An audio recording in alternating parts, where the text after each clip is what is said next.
Hola, hola amigos, bienvenidos a lo que hacemos normalmente en este día, que es un comentario de la parashá de la semana, de la porción del Humash, de los libros escritos por Moshe. Pero esta semana vamos a variar un poquito por razón de la festividad de Pesaj, la festividad de la fiesta, la Pascua judía, conocida popularmente en el mundo. Y entonces, ¿qué ocurre en estos casos? Hay un Shabbat adicional que tenemos dentro de, de todo el proceso de las parashot. Entonces, tenemos un Shabbat adicional en el cual no comentamos la parashá, digamos, regular de esa semana, que en esta semana hubiese correspondido la parashá Shmini, sino que la postergamos una semana. La energía de esta parashá Shmini que acabo de mencionar será la próxima semana, y esta semana, como el miércoles, este miércoles que viene, es decir, pasado mañana, inicia al bajar el sol y llegar la noche, inicia la festividad de Pesaj. Esta semana hay para este sábado unas lecturas especiales con relación a la festividad de Pesaj. Así que por esa razón voy a comentar un poco sobre la festividad. No me voy a referir a la festividad en términos alágicos, es decir, en términos de, digamos, de cómo se maneja la festividad, porque ya sabemos que este canal que yo he abierto aquí para compartir Torah con chispas de Kabbalah, no se trata de proselitismo, no estamos tratando digamos, de que la gente guarde el judaísmo, la tradición judía. No, cada quien tiene su mundo. Lo que estamos tratando es simplemente lo que yo procuro hacer, es compartir las escrituras, es compartir la Torá en este caso, que es lo que estamos comentando y lo que voy a comentar hoy día, pero no como ya dije, en la forma regular de la parashá. Pero sin embargo, todo esto que está relacionado con esta festividad está en la Torá. De hecho, ya pasamos la parashá Beshalach, si no mal no recuerdo, es la parashá en que hablamos de la festividad de Pesaj. Entonces, como digo, no voy a hablar en términos alágicos. Alágicos quiero decir de halajá, ¿eh? Halajá es el camino a seguir, son las reglas desde el punto de vista de la jurisprudencia, llamémosle así, o simplemente la ley judía, lo que nos dice el Talmud, lo que han dicho los sabios a través de los tiempos, cómo debe guardarse la festividad, todos los detalles, está todo con respecto al ceder de Pesaj, con respecto al orden. Ceder significa orden, cómo debe manejarse, cómo debe prepararse esta festividad que es conocida mundialmente, ¿ah? Y particularmente dentro del cristianismo tenemos algo emblemático dentro del cristianismo, que es lo que se conoce como la última cena, donde Yeshua, el maestro de Nazaret, tiene su cena con sus discípulos, que luego se le llamó la última cena, pero en realidad nunca fue última cena, ¿eh? Una cena que ya venía haciéndose por miles de años, desde los tiempos de Moisés, que es justamente esta festividad que viene esta semana, que conmemoramos esta semana. Y todo lo que ocurre en esa última cena llamada en el cristianismo es justamente lo que enseña el Seder de Pesaj, eh, digamos, cómo se llevaba a efecto y qué es lo que se hacía en esa fiesta. Entonces, esta es una festividad, de mi punto de vista, yo diría que de las más importantes que tenemos dentro del anuario, del calendario litúrgico hebreo, que justamente esta festividad está relacionada con el inicio del año litúrgico, porque el Eterno dijo cuando sacó a los israelitas de la esclavitud de Egipto, este mes, refiriéndose al mes de Nisan, que es justamente el que estamos ahora, será para ustedes el principio de los meses del año o el comienzo del año. Será un Rosh Hodesh, es decir, un Rosh Hashanah, es decir, un cabeza de año. Eh, y a la vez también, claro, tenía el Rosh Hodesh en sí, porque el mes iniciaba con el primer día del mes de Nisan, que Nisan es un nombre, no es un nombre hebreo, sino un nombre babilónico, traído de la cautividad de los judíos en Babilonia. El nombre hebreo es Aviv, que está relacionado con primavera. Entonces, este mes sería para los hebreos el primer día del año y está conectado íntimamente con el zodiaco, con el signo de Aries. Muy particular este signo. Y hay mucho que me gustaría, a ver, hincarle el diente a esto, pero no desde el punto de vista, como ya dije, alágico. De eso hay mucho, cada comunidad, cada grupo que guarda esta festividad, que desea hacer el Seder, comer la Pascua hebrea, pues perfecto, cada uno tiene sus tradiciones y allá adelante, sí, feliz Pesas para todos, ¿eh? Para todos. Yo quisiera comentar algunas cosas en relación un poco más allá de lo evidente, de lo más aparente. Esta festividad es por naturaleza la festividad de la libertad, de liberarse. Y bueno, de liberarse no estamos hablando tanto de una libertad física, que claro, como ejemplo sí lo tenemos, obviamente, porque en el nivel más simple y más obvio del texto escritural, el nivel Pashat, el nivel literal, tenemos la salida de los israelitas, tenemos todo lo que ocurre en esta noche en que es dado el Seder de Pesaj, donde se toma toda la tradición para hacer el Seder de Pesaj. Tenemos que hay una libertad y hay una liberación. El hombre es liberado y libertado literalmente del ángel de la muerte. Sí, y aquí voy a entrar un poquito en lo literal para luego ver cómo vamos conectando esto con el nivel más escondido de la interpretación de la Torá. Porque la Torá tiene dos niveles, por así llamarlo. Es como un rollo escrito por dentro y por fuera, ¿ah? O por fuera y por dentro. Por fuera, ¿cuál sería? Sería el texto escrito, el texto literal. Y por dentro, ¿qué es lo que es? Por dentro es el sod, por dentro es el secreto, lo que no podemos ver a simple vista.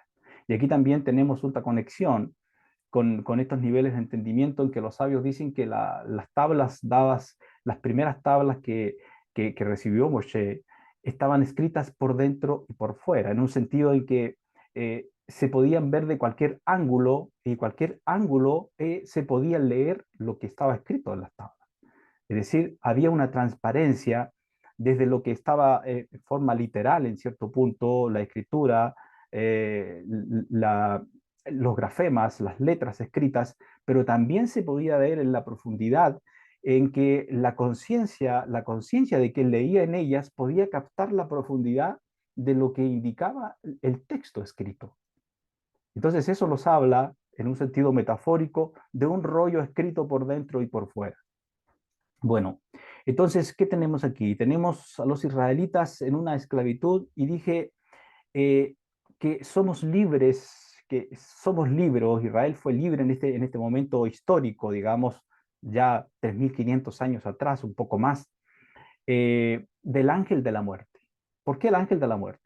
Porque dice que en la noche en que Israel había de salir libre de la cautividad, que habían estado 210 años en Egipto, eh, el Eterno trajo la última de las 10 plagas que azotaron a Egipto, que golpearon duramente a este país. Hemos hablado de eso en algunos de los comentarios a la Parashá cuando correspondió ese punto histórico, en que dijimos que el faraón era un símil del cuerpo humano que esclaviza al alma, que el alma baja a este mundo, a este plano físico y se adentra en este cuerpo en el que queda presa. ¿En qué sentido queda presa? Porque el alma en realidad no es como el cuerpo, que el cuerpo puede estar en un mismo lugar. Nuestro cuerpo físico está sujeto a las leyes físicas naturales, que no podemos atravesar una muralla, no podemos estar en dos lugares a la misma vez, etcétera, etcétera. El alma es atemporal, el alma puede salir de nuestro cuerpo, ir allá, ir acá, puede manifestar y presentar muchas, a ver, diversidad, incluso infinitas condiciones, el alma en sí, porque el alma tiene esa trascendencia, porque hemos dicho, y está escrito en las escrituras, de que el alma es una chispa divina. Por lo tanto, la chispa divina no puede ser encapsulada, no puede ser encerrada en un lugar y decir, no puedes moverte de acá. Sin duda que el infinito lo puede hacer, porque el infinito no tiene límites. En ese sentido es lo que alguna vez he dicho, que los sabios han escrito, que el creador no pudo haber creado una roca tan pesada que luego no la puede levantar. Entonces, cuando hablamos de términos finitos, siempre son términos finitos relacionados con nosotros, los seres humanos, a causa de nuestra finitud, a causa de la conciencia de nuestro cuerpo, que siempre es finita.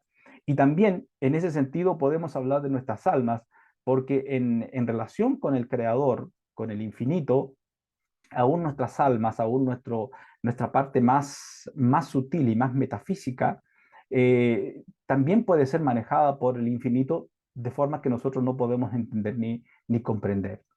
Entonces, pero sin embargo, para lo que estoy tratando de explicar y lo que quiero ir explicando en esta clase, es que el ser humano es, como dije, es el librado del ángel de la muerte, que para esta última plaga que el Eterno envía hacia el faraón, hacia Egipto, para que deje ir en libertad al pueblo, deje ir en libertad, la plaga es muy fuerte, es durísima, porque no solamente ahora va a afectar, digamos, al pueblo mayoritariamente, porque mayoritariamente las plagas afectaban al pueblo, el faraón también era afectado en alguna medida, pero mucho menos. Ahora esta plaga había de ser por completa para todos. Aunque sabemos que el hijo de Faraón no murió por esta plaga. ¿Ah? ¿Por qué razón ocurrió eso con exactitud? Bueno, no, por lo menos yo no manejo esa información por ahora.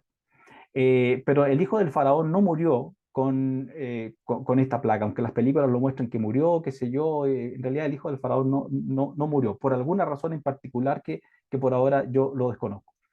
Entonces, esa noche había de pasar, dice, un ángel, una energía superior. No estamos hablando aquí de los ángeles que la gente cree, estos seres gorditos, pequeños como niños, con alitas y cosas por el estilo. No, estamos hablando de una energía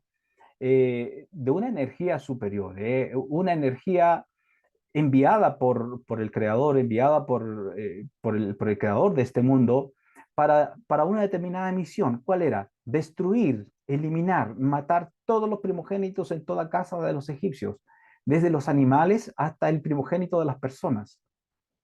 Y, y el programa este con que había sido programado esta energía superior, era que en las casas de los israelitas había de haber unas marcas con sangre de un animal, de un chivo o de un cordero que debían ellos haber matado previamente a la noche aquella y untar los dinteles y los marcos de sus puertas con un poco de sangre de este animal. Entonces esa energía, este ángel de la muerte, al ver esto en las puertas de los israelitas, no entraría en esa casa y no causaría tal daño, es decir, no moriría el primogénito o la primogénita ni de las personas ni de los animales que pertenecieran a esos dueños de esa casa. Es decir, había una protección, literalmente que podríamos decir ahora en el lenguaje actual, una programación, un algoritmo, el cual debía hacer determinadas cosas y determinadas cosas no debía hacer. Bueno, esto ocurre tal como fue ordenado, todos los israelitas estaban en ese lugar, se les ordena estar en casa, si el animal era muy grande, para una familia no lo podían comer todo en esa noche, la orden era comerlo todo en esa noche, ocurría que tenían que juntarse dos familias o tres familias y entre las tres familias comer el animal por completo. Esa era la orden.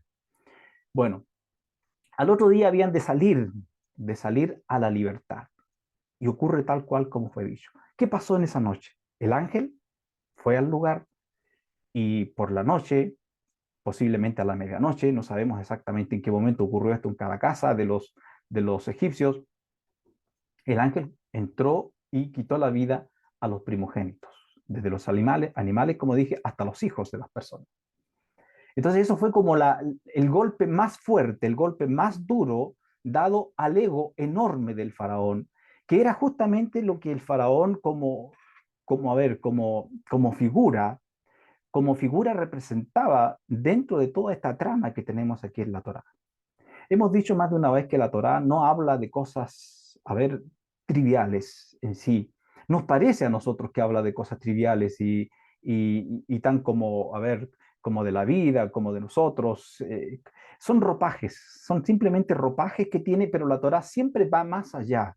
No puede ser que desde el mundo superior nos haya sido enviado una instrucción, porque Torah significa instrucción, una instrucción para hablarnos de lo que nosotros mismos nos podemos dar cuenta. O sea, es como, es como una tontería, ¿no? Es como una tontería, es de que nos manden a decir por un libro que nosotros leamos lo que sabemos que ya es obvio. ¿Ah? Las historias, que la gente tiene sus vivencias, que la gente se pelea, que la gente entra en guerras, que la gente, bueno, se hace daño, otros hacen bien, etcétera, etcétera. Son cosas que los vemos a diario. No, la Torá no, nos trae esos ropajes porque sabe que nuestra conciencia, mientras no entremos en el proceso de despertar, no podremos ver más allá de esas cosas que están allí. Pero cuando el proceso del despertar del alma, cuando la conciencia del cuerpo, que es el que hace esclava al alma, a esa alma superior que vino desde el mundo superior y encarnó en este cuerpo que tenemos, cuando esa conciencia comienza a hacerse presente y comienza, digamos, a traspasar la conciencia del cuerpo animal, que es el que esclaviza, como digo, la persona empieza a percibir que en la Torá hay cosas más profundas que lo que aparenta el texto. Y aquí donde está, digo, y lo voy a decir así muy claramente, la perdición de muchos que están queriendo dejar de lado la Torá y las escrituras porque están diciendo esto ya es obsoleto, esto ya no sirve, esto es de gente antigua, esto es un paradigma antiguo que no tiene sentido. Ahora hay nuevos paradigmas, dicen algunos, y el que no está en el nuevo paradigma se queda fuera. Vaya, vaya, o sea que desde el mundo superior, desde los mundos más elevados del creador de este mundo, nos envía una cosa que nos va a servir por un tiempo y luego ya tenemos que dejarla. Si bien es cierto, vendrá un tiempo en que la Torá no necesitará ser leída, ser estudiada como es ahora. Pero aún no llega ese tiempo, ¿eh? Ese tiempo ya ha comenzado, ese proceso en que el ser humano va entrando a ver, en una espiral ascendente en su conciencia. Ese proceso ya ha comenzado en el ser humano, ya ha comenzado esa ascendencia, esa apertura de la conciencia para llegar a alcanzar niveles de entendimiento más profundos en sí, en que el hombre está despertando su alma desde dentro y está siendo consciente de su conexión constante y permanente con el Creador. Entonces, cuando eso empieza a ocurrir, el hombre internamente empieza a tener apertura en sus portales, empieza a conectar con lo que está escrito en la Torá, y eso no solamente a conecta con ellos, sino que eso empieza a grabarse en su corazón, en su mente, en su conciencia, en sus partes más bajas que estaban desprovistas de esta instrucción, porque en la Nechama, es decir, nuestra parte más elevada, como seres humanos, la Torá está escrita en la Nechama. Está escrita allí, ¿eh? Por eso cuando usted y yo nos exponemos ante un maestro, alguien que está enseñando Torah, y empezamos a encontrarle sentido a lo que dice, ah, caramba, algo dice, pero ¿qué pasa si tiene todo el sentido? ¿Y cómo es que sabemos que tiene sentido lo que está diciendo esa persona? La razón es muy simple. Nuestra alma nos está ayudando a recordar. ¿Y a quién le está ayudando a recordar? A la conciencia de nuestro cuerpo, al alma de nuestro cuerpo, al alma nefesh, al alma animal de nuestro cuerpo, y también a la conciencia de Ruach, a la conciencia de las emociones, que son esas los que se han adormecido y los que en cierto punto han perdido un poco la conexión, y no solo un poco, sino mucho, la conexión con el mundo superior y divino. Entonces, por un lado, la Torá, como dije, y todo lo que tenemos en las instrucciones, un día no será necesario porque estará escrita en el corazón ya del ser humano. Ya no necesitaremos el texto, estará tan asimilada dentro de nosotros que habrá hecho su trabajo. ¿Y cuál es el trabajo de la Torá? El trabajo de la Torá es mostrarnos nuestra oscuridad y ayudarnos a iluminar esa oscuridad dentro de nosotros. Una vez que la oscuridad dentro de nosotros es iluminada, pues no necesitamos más luz. ¿Ah? No necesitamos más luz, porque ya fuimos iluminados en esa área. Significa que la persona que, por ejemplo, robaba y se dedicaba a robar y entendía que ese era su mundo, que eso era lo que podía hacer o lo que sabía hacer, bueno, y de repente, pum, se ilumina su conciencia y se da cuenta que es algo que no puede hacer, que es una oscuridad que no puede seguir haciendo. Entonces vuelve y da vuelta completa, 380 grados en ese camino y se vuelve. Lo que ocurre es que esa intención no solamente no viene al corazón de la persona, no puede venir. ¿Por qué no puede venir? Porque ha desaparecido. ¿Por qué? Porque era una oscuridad y como vino luz y la luz ilumina la oscuridad y donde la luz está, no puede estar la oscuridad. Entonces, ¿qué pasa con la oscuridad? Se disipa, se va, se acaba. Entonces, a medida que más vayamos iluminando la oscuridad que tenemos en nuestras almas más bajas, ya mencioné las dos, dije el alma nefesh, el alma del cuerpo físico, y el alma emocional. Esas dos almas son las más bajas que tenemos, donde la oscuridad es, pero muy fuerte, muy densa. Pero ya hemos iniciado el proceso de su vida, lo que llamamos hoy la apertura de la conciencia. La apertura de la conciencia. A veces mal llamado espiritualidad, porque la palabra espiritualidad está muy manipulada, está muy manejada, muchos intereses, muchas cosas raras. Cualquiera usa la palabra espiritualidad. Y no es lo mismo que decir conciencia. Porque conciencia, al hablar de conciencia, estamos hablando de conocimiento en un sentido, y por otro lado estamos hablando de un estado de conocimiento superior.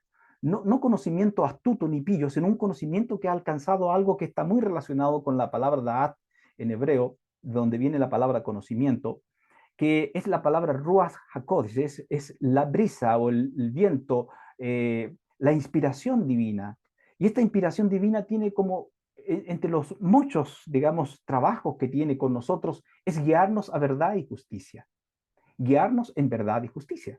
Eso hace lo que conocemos como Ruach HaKodesh. No solamente puede inspirar a alguien para la profecía, con los dones espirituales y todas estas cosas, sino que nos va a llevar en un nivel de ascendencia, de conexión con la luz, de acercamiento y de igualdad de forma con la fuente divina.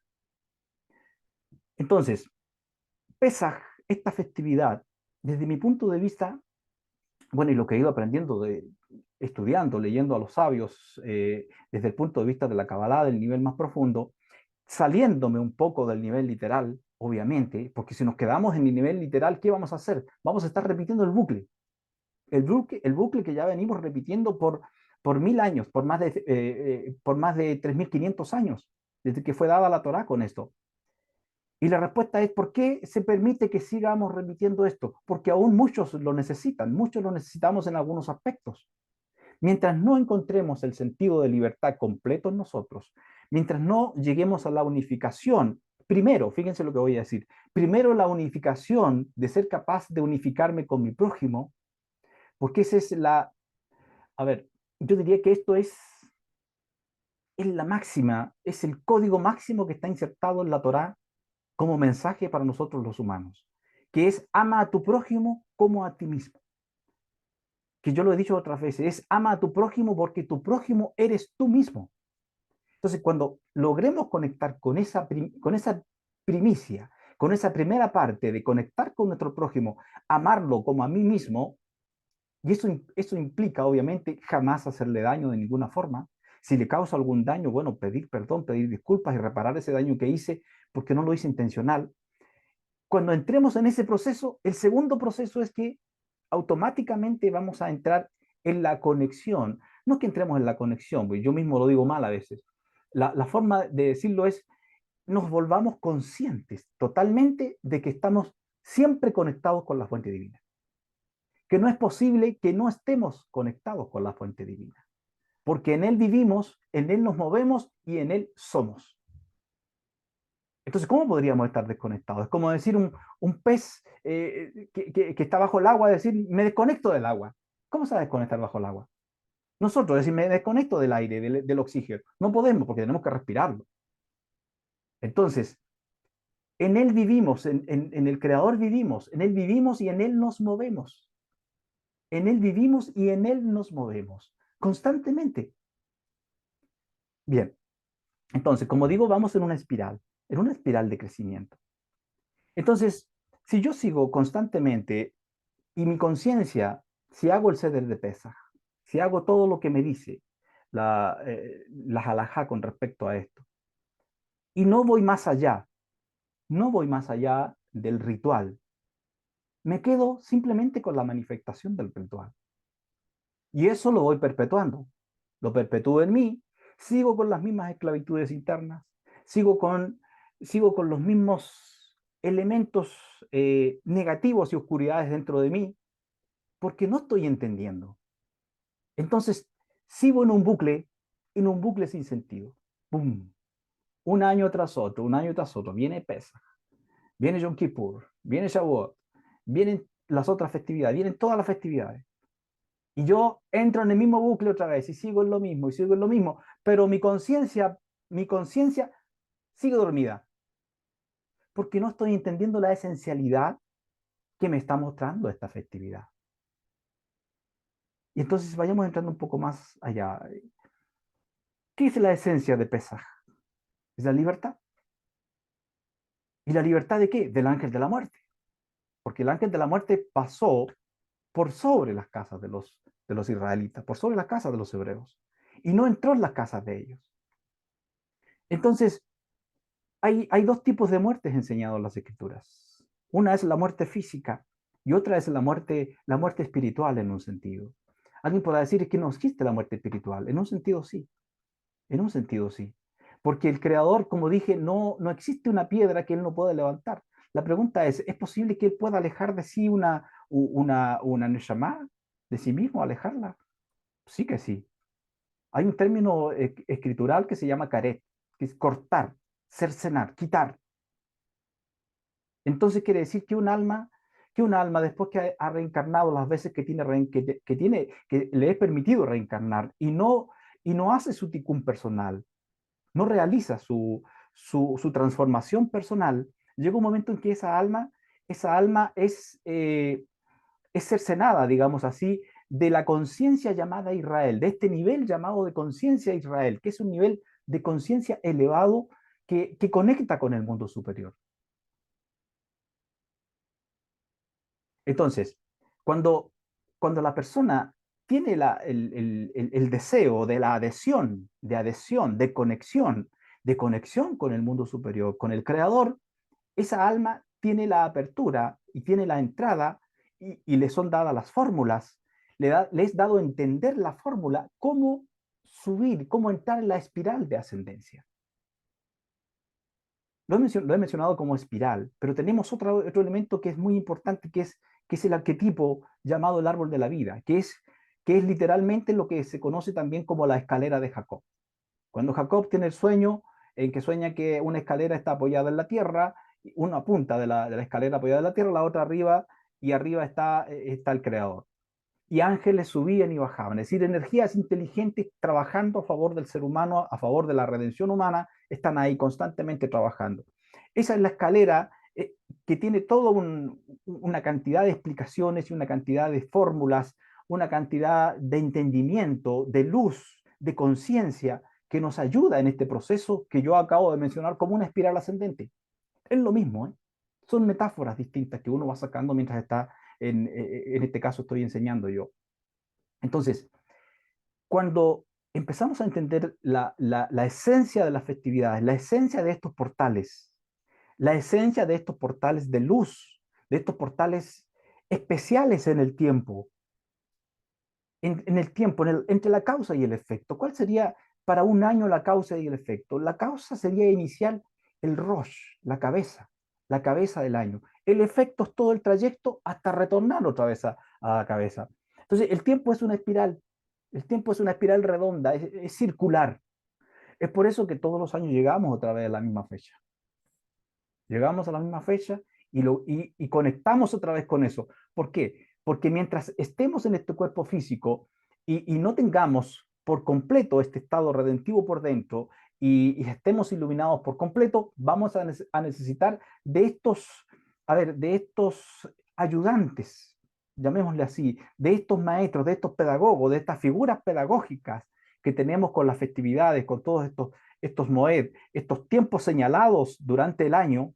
Necesitamos tener estos encuentros. ¿Para qué? Para que podamos entender más profundo, para que nuestro proceso de elevación permanezca en constante ascendencia, hasta que llegue el tiempo del Gemara Tikkun, es decir, el tiempo de la redención final, cuando tengamos una luz tan abundante revelada por el Creador, por el infinito, ya sea por un Mesías, sea por lo que sea que nos sea enviado o la ayuda que nos sea enviada, lleguemos al punto culminante en que iluminemos toda la oscuridad que hay en las dos partes más bajas de nuestra alma.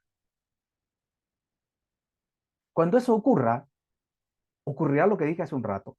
Habrá desaparecido y desaparecerá por completo toda oscuridad. todo deseo negativo que está representado en los 335 mitzvot o mandamientos negativos, que son no hacer, no hacer. Es decir, son mandamientos o preceptos prohibitivos. ¿Por qué? Porque justamente en esos mandamientos o preceptos divinos prohibitivos es donde se desarrolla o se levanta o se activa el mayor potencial de la oscuridad en contra de nosotros. Y por el contrario, los, los mandamientos positivos, los 248 mandamientos positivos, tienen todo el potencial de abrir y despertar en nosotros la fuerza de la luz, la fuerza del alumbramiento, la fuerza del entendimiento superior. Entonces, toda nuestra alma, todo nuestro ser, está en base a estos 613 mandamientos, porque si sumamos los 365 que dije, creo que dije 365, bueno, si no, ya lo corroboro, ya me acuerdo bien. No, 365, está bien, está bien, creo que lo dije mal antes. Bueno, sumamos estos dos con los 248, nos da 613. Estos 613 mandamientos son la suma del deseo humano que tenemos, lo que es nuestra alma. Nuestra alma en sí, si la tomamos como sin hacer las divisiones de la estructura del alma, de los cinco niveles de estructura de nuestra alma, tenemos que es una sola, que en el fondo es una sola, ¿eh? Pero para poder entenderla y manejar y entender con más claridad cómo trabajar nuestro ser, es que entendemos que tiene cinco niveles el alma, pero en el fondo es una sola. Entonces, cuando el alma se unifica en sí, es cuando va el proceso de la ascensión más claro y más evidente para nosotros. Entonces, Pesaj, para seguir con el hilo de lo que voy y no dispersarme tanto, Pesaj tenemos que entenderlo por el lado de la libertad. Por el lado y entender que si yo no conecto con mis partes oscuras, si no me vuelvo tan consciente de ellas al punto de iluminarlas, pues estoy todos los años creándome una clipada más grande, una cáscara más grande en esa oscuridad. ¿Por qué? Porque todos los años se me está recordando la misma cosa, lo estoy recordando y repitiendo igual. Es decir, me estoy entrenando en qué? En agrandar mi clipa, en agrandar qué? Mi inconsciencia. Porque hay personas en que, por ejemplo, llegan a una festividad, al templo, al lugar en que se congregan, y llegan, por ejemplo, a Yom Kippur, para Pesach, Shavuot, Uot, o tabernáculos, etcétera, y llegan a esa festividad y como que todo eso es suficiente para todo. Pues si la persona tiene la conciencia muy clara de lo que está haciendo, puede ser suficiente. Porque si todo el resto del año es consciente de que su trabajo en el mundo y su trabajo consigo mismo es elevar su conciencia, es iluminar sus oscuridades, pues no necesita más que eso seguramente. Entonces que vaya a una festividad a otra que más le haga sentido, que su alma le diga, mira, esta necesitas, ve a esta, te ayuda, pues bien. Pero si la persona va simplemente porque dice, no voy a ir a esta porque para tener algo de conexión, bueno, para lo que sea, para lo que sea, para comer o para divertirme, para lo que sea, pero voy a ir a esta. Bueno, va a esa festividad, en esa condición, ¿qué es lo que está haciendo? Está agrandando clipa. Es decir, está poniendo una cáscara cada vez más dura sobre sí mismo, porque se engaña a sí mismo. Y una de las cosas que hay aquí muy metida dentro de la festividad de Pesaj es justamente el tema del ego. ¿Por qué? Porque fíjense ustedes que hay varias cosas como podemos conectar el ego con esta festividad. Una es que el mes de Aries está relacionado, como dije, con el carnero, ¿no? Y el carnero, la fuerza del carnero es el ego. El carnero es un animal que los sabios dicen que tiene el ego más fuerte entre todos los seres vivientes. Porque el carnero, por ejemplo, no deja comer a otros, a sus compañeros, cuando él está saciado. Esas son las cosas que los sabios dicen y que es muy interesante de, de pensarlo. Porque normalmente un animal una vez que come, sobre todo los machos, cuando vive más de un macho en una manada, cuando come, bueno, después de comer, duerme o descansa. Y no molesta a los otros que coman. Pero el carnero no es así. El carnero pudo haber comido, estar barriga llena, pero si se acerca a donde él está o cerca, donde está, ataca. Le molesta que otro se alimente al lado de él.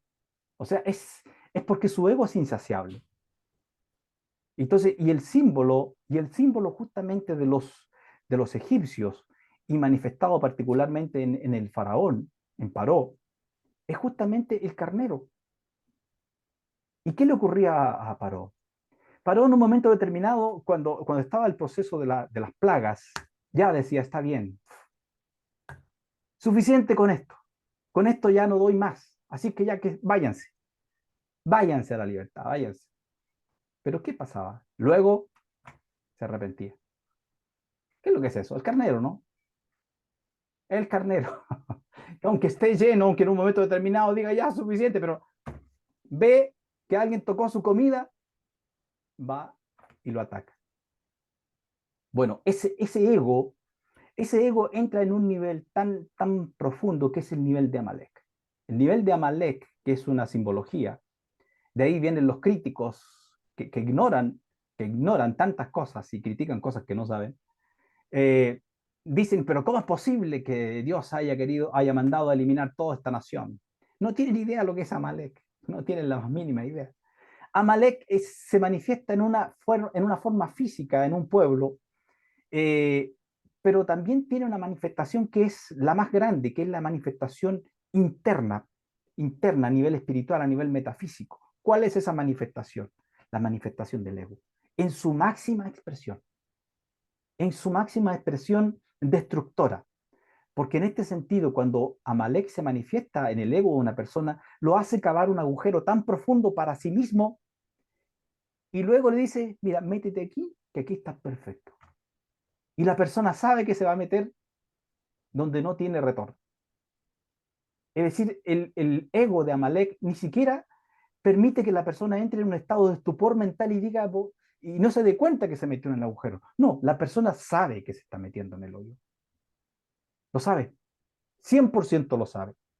Pero es una fuerza tan poderosa porque la persona ha bajado tantos niveles y ha bajado, y aquí vamos a sacar otro elemento. Ha bajado en realidad desde el punto de vista de la Kabbalah, dice 400 niveles. Y aquí sacamos lo que ocurre con que está escrito en alguna parte de las escrituras que Israel había de ser esclavo 400 años. 400 años. Y luego, ¿por qué yo mencioné hace un rato atrás que en realidad estuvo en Egipto solamente esclavo 210 años? La respuesta es que los otros años se cuentan desde el momento en que Jacob, fíjense, Jacob salió una vez que tuvo que irse, porque ya sabemos lo que ocurrió con la primogenitura con el hermano, que el hermano le vendió la primogenitura, pero luego se arrepintió de eso y bueno, hubo una pelea entre ellos y Jacob tuvo que bajar a Harán, o sea, salir de la tierra de Israel. Eso es contado ya como el inicio del exilio de Israel. Entonces, todos los años que están desde ese punto hasta que los israelitas después entran en Egipto y están en Egipto 210 años, solamente estuvieron en Egipto 210 años esclavos. Y también es una esclavitud con bastantes detalles bueno, que no da tiempo para hablar todo eso ahora. Pero ahí están los 400 años. Y de ahí viene que los sabios han sacado en Kabbalah de que hay 400 niveles de oscuridad que el hombre puede subir, perdón, bajar, porque la oscuridad se baja, en un sentido metafórico, ¿no? Porque ¿cómo sabemos dónde es abajo? Simplemente por un punto referencial de nuestras coordenadas humanas. ¿Ah? Si estuviéramos en cualquier parte que estemos del espacio, no sabemos dónde está arriba, abajo, no tenemos la más mínima idea. Para cualquier lado da lo mismo. Da exactamente lo mismo. ¿Dónde tenemos esto controlado? Acá en nuestro pequeño mundo, en nuestra tierra, aquí, en nuestra hermosa casa. Acá sabemos que hay norte, que hay sur, que hay este, que hay oeste, etcétera, etcétera. Sabemos eso porque tenemos puntos referenciales. Pero en puntos así, hablando metafóricamente y digamos en términos metafísicos, no hay una forma referencial para ello. Simplemente decimos abajo en un entendimiento humano, abajo en nivel negativo. Entonces el hombre puede bajar 400 niveles como también puede bajar o subir 400 niveles. en cualquiera de los dos lados que suba, ya sea que ascienda en su conciencia, cuando llegue al número 400, el hombre no puede bajar de ese número 400. ¿Qué es lo que ocurre allí? Ocurre como le ocurrió a Moshe. Se dice que a Moshe Rabbeinu le fue quitado el libre albedrío. ¿Por qué razón? Porque ascendió hasta el nivel 400. Al nivel máximo que puede ascender un hombre, una persona, un ser humano, y esto al decir hombre, ustedes saben que siempre la Torá habla hombre y mujer, no habla de solamente del género masculino, no, la Torá en este sentido siempre habla hombre y mujer, porque eso es el hombre, el macho y la hembra, y también en otro sentido más profundo, el hombre tiene las dos potencias en sí, masculina y femenina. Entonces, cuando llega a ese nivel más elevado que está allá, el libre albedrío al ser humano le es quitado y no puede bajar. ¿Y por qué no puede bajar? Porque olvidó cómo bajar. ¿Entiendes? Es decir, ya todo lo que tenga que ver con cualquier pecaminosidad, para que me entiendan los términos, cualquier cosa que tenga que ver con egoísmo, lo olvidó. Y no solamente lo olvidó, tampoco le es permitido entrar. ¿Por qué? Porque ve todo tan claro. Ve todo tan claro, equivalente a como está escrito que Adán Arishon, el primer hombre creado, podía ver de un extremo de la tierra al otro, y eso es metafórico. Significa que él estaba en el nivel 400 de entendimiento. Entonces, él podía ver clarísimo todas las acciones que él podía hacer.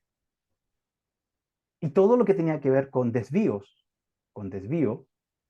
de lo que es pecado, todo lo que tenía que ver con desvío y lo que es pecado, no lo podía ver, no lo podía entender. Y es más, si lo veía, no subía en él el deseo, porque el deseo era quitado, es quitado en ese nivel. No se tiene apertura a los 365 niveles de deseo negativo. No se tiene apertura a eso. Se han trascendido total y absolutamente.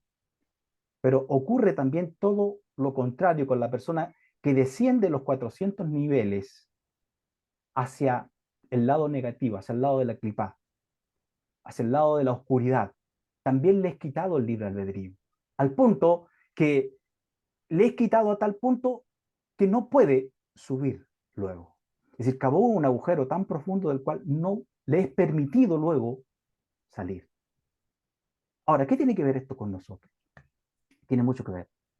Tiene mucho que ver. Porque en estos 400 niveles que estamos hablando aquí, nosotros podemos ascender esos niveles en lo que llamamos, en lo que la Torá le llama, la cuenta del Omer.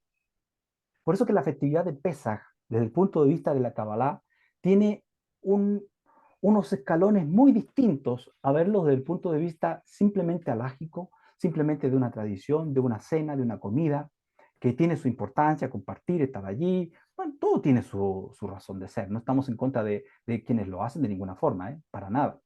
Para nada hay quien hace, porque también lo hago, lo he hecho muchas veces. Entonces, todo tiene su lugar y su razón de ser. El punto está en que no nos quedemos solamente en la acción física, si no entendamos qué estamos haciendo.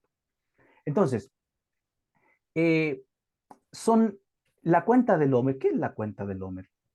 ¿Cuándo parte la cuenta del Homer? Parte el segundo día, la segunda noche después de Pesaj.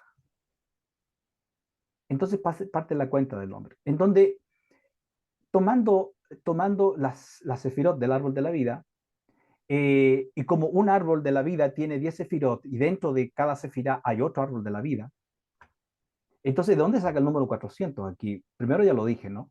Lo dije de los 400 años de exilio que menciona. Y en el árbol de la vida, ¿cómo lo sacan los sabios? En los 4 mundos después del mundo de Adán Calmón. Es decir, Axilut, Briá, Yexirá y Asia. Cada uno de estos olamot espirituales, de estos mundos de la concatenación de la bajada de la luz, tiene un árbol de la vida.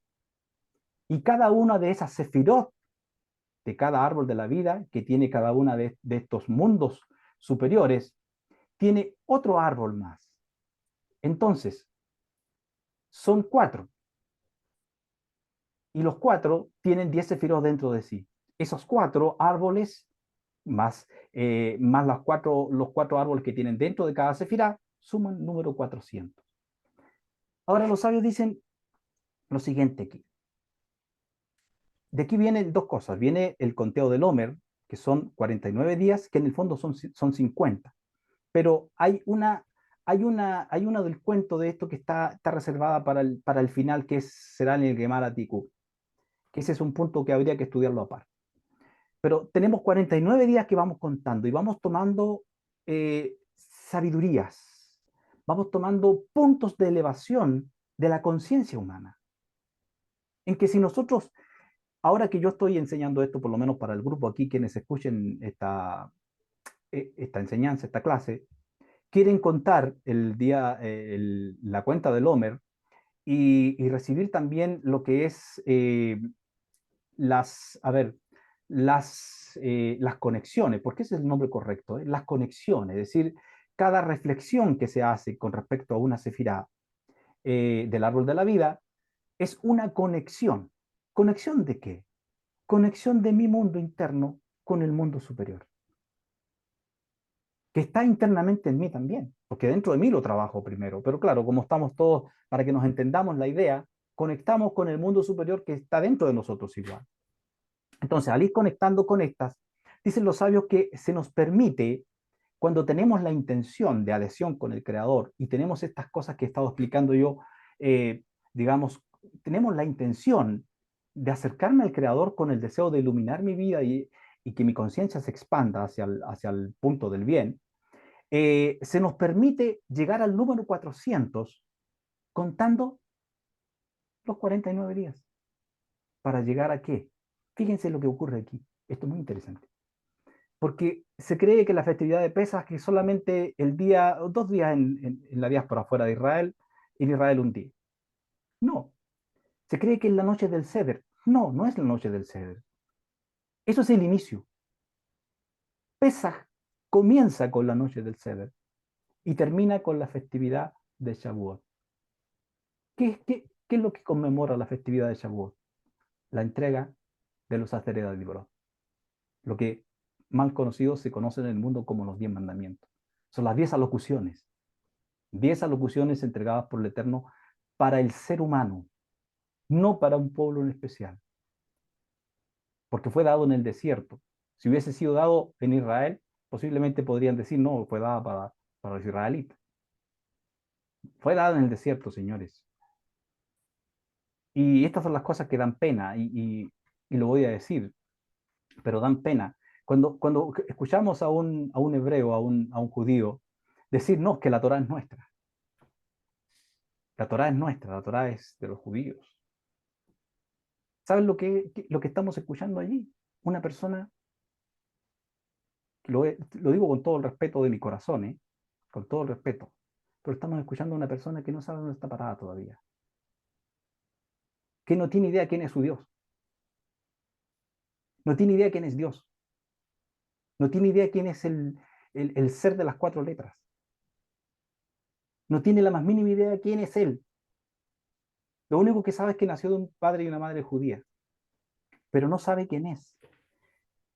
Siendo los israelitas elegidos para una misión en este mundo, para servir a las naciones como sacerdotes, es un sacerdote que no sabe que es sacerdote, y es un sacerdote que no sabe lo que hace un sacerdote.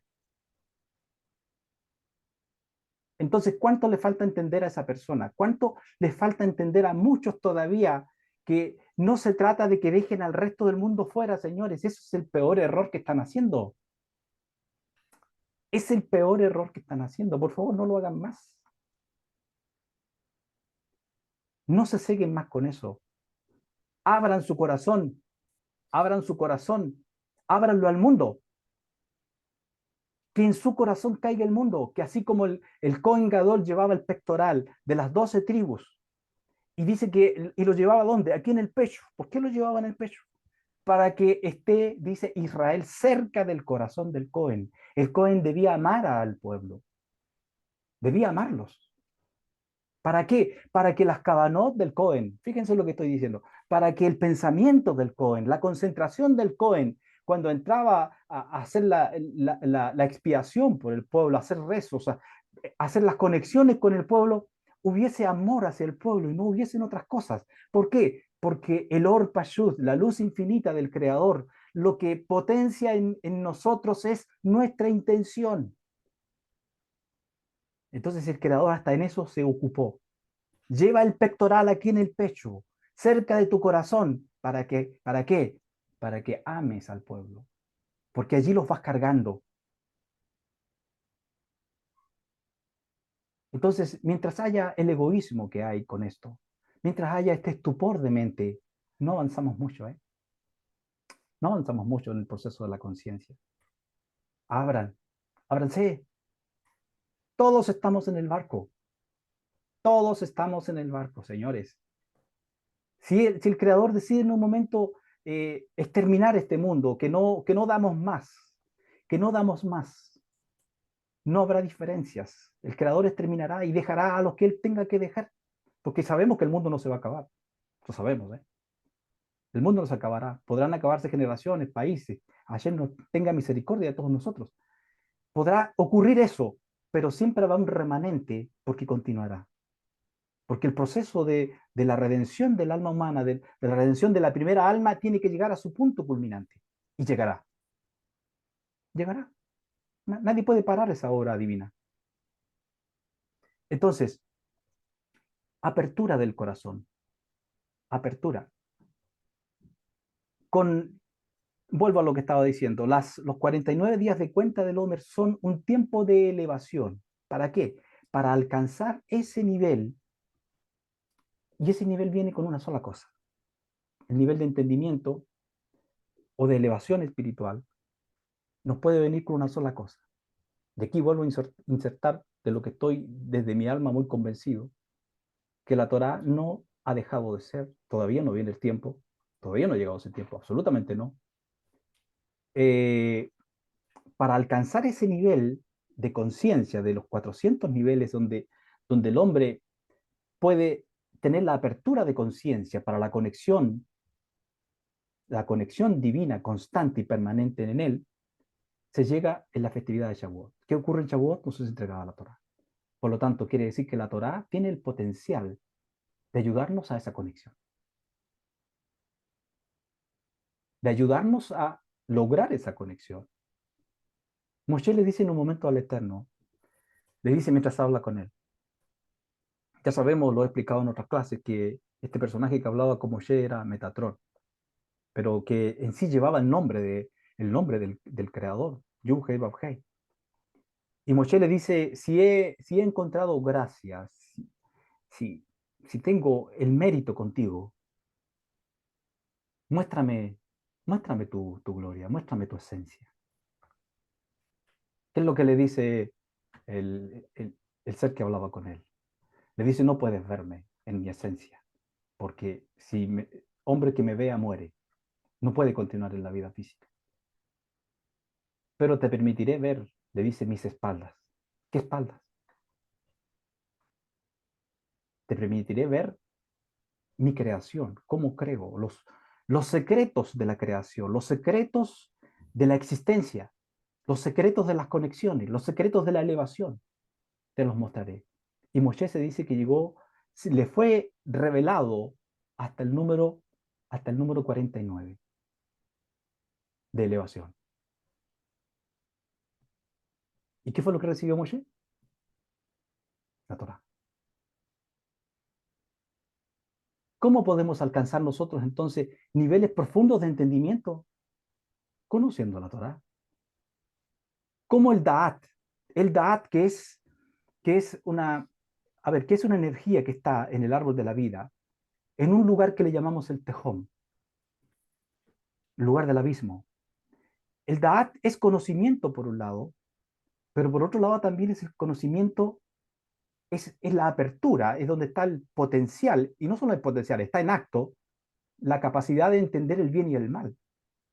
Y nosotros no estamos capacitados en nuestra morfología, tanto física como espiritual, para tener el conocimiento este que se nos ha ofrecido. Por eso es que no lo podemos manejar. Por eso es que necesitamos tener elevación y subirnos para ir, digamos, iluminando la oscuridad en nosotros. Porque a medida que eliminamos oscuridad en nosotros, nos liberamos de esa clipa, de esa energía que nos lleva al desvío. ¿Y la iluminación qué es? La iluminación es ver. ¿Y ver qué es? Es salir de la ignorancia. Es salir de la ignorancia.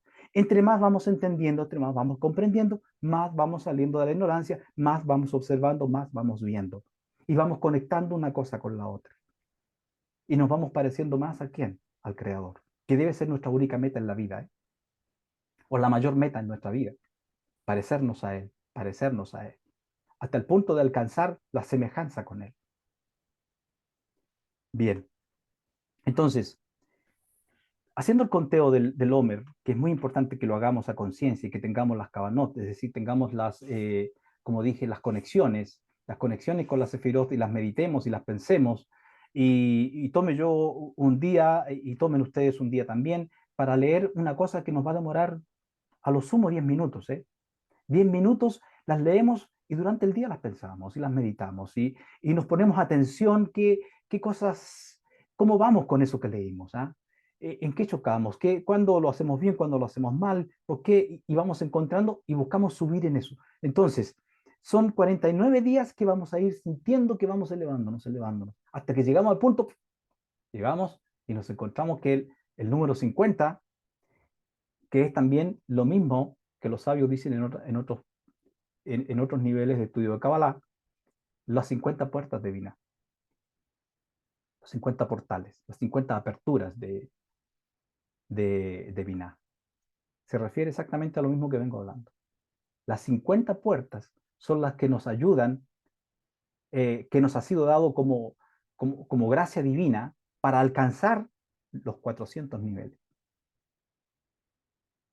Es decir, si usted divide 400 por 50, va a encontrar la cuenta de cuánto se nos ayuda con esto, ¿eh? ¿Cuánto se nos ayuda?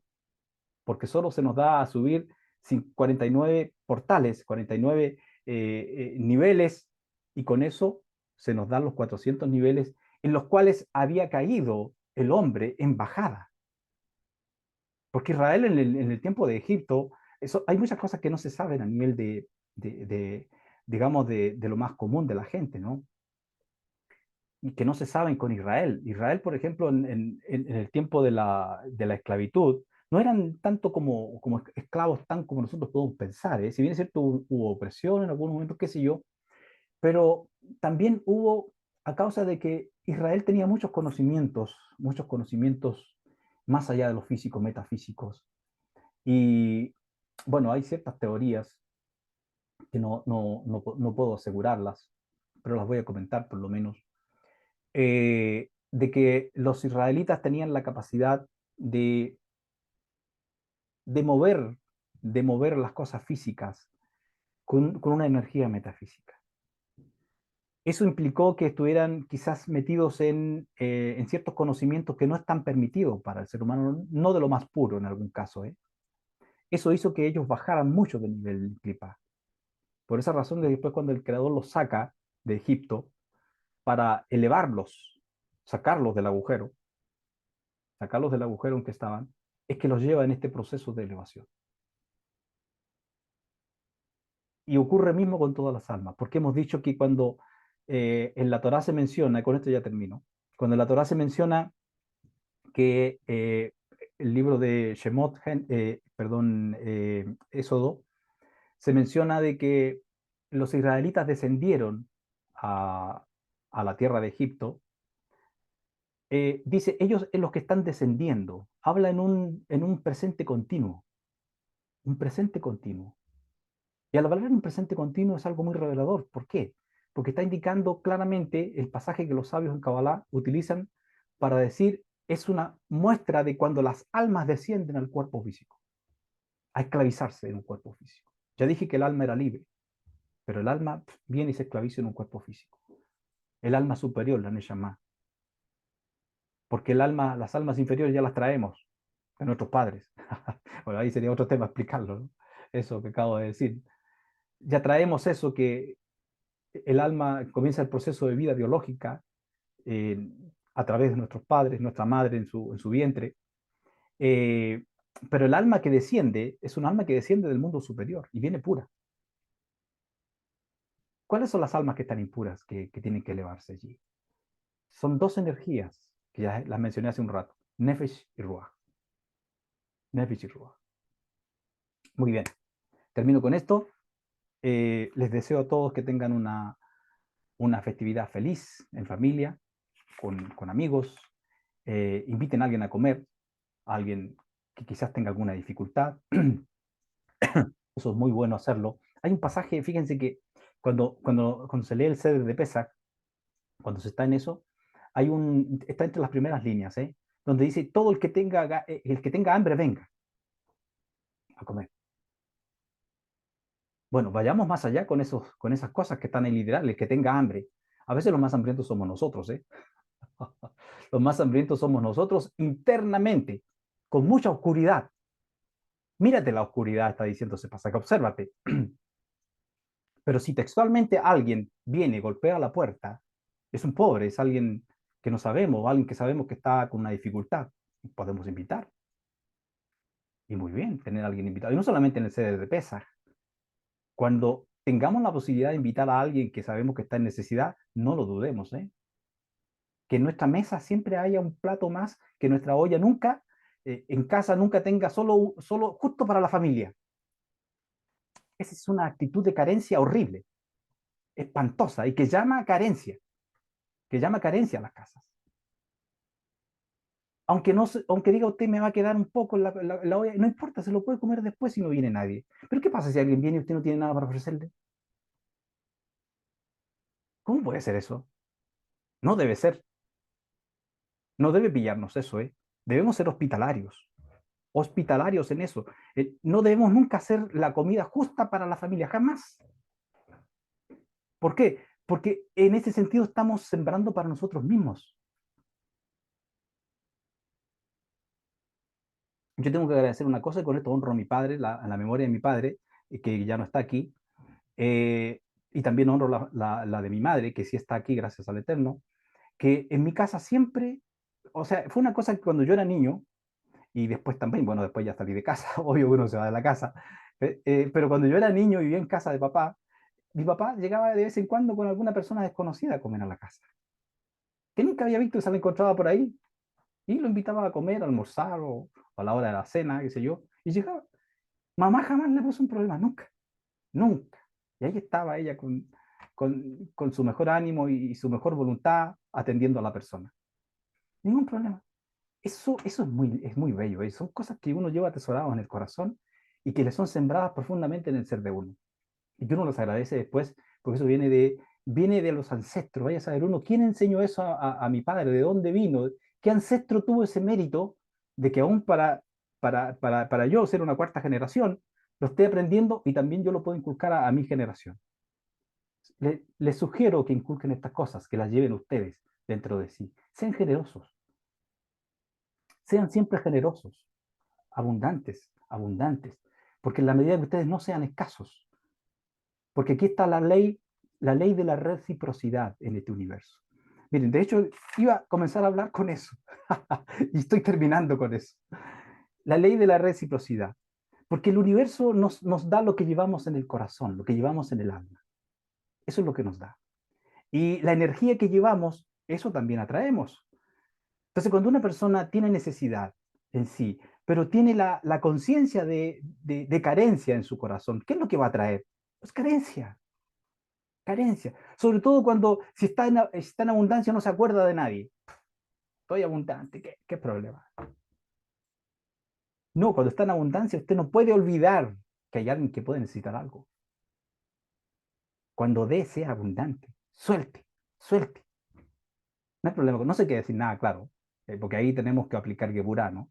Ya sabemos que la Torá nos enseña sobre eso, cuánto es lo que podemos dar y cuánto no debemos dar ya. Un 20% es el máximo de dar, para que nunca nadie vaya a pobreza. Pero en la medida en que podemos ser generosos, seámoslo, porque eso atrae esa misma ley del universo sobre nosotros.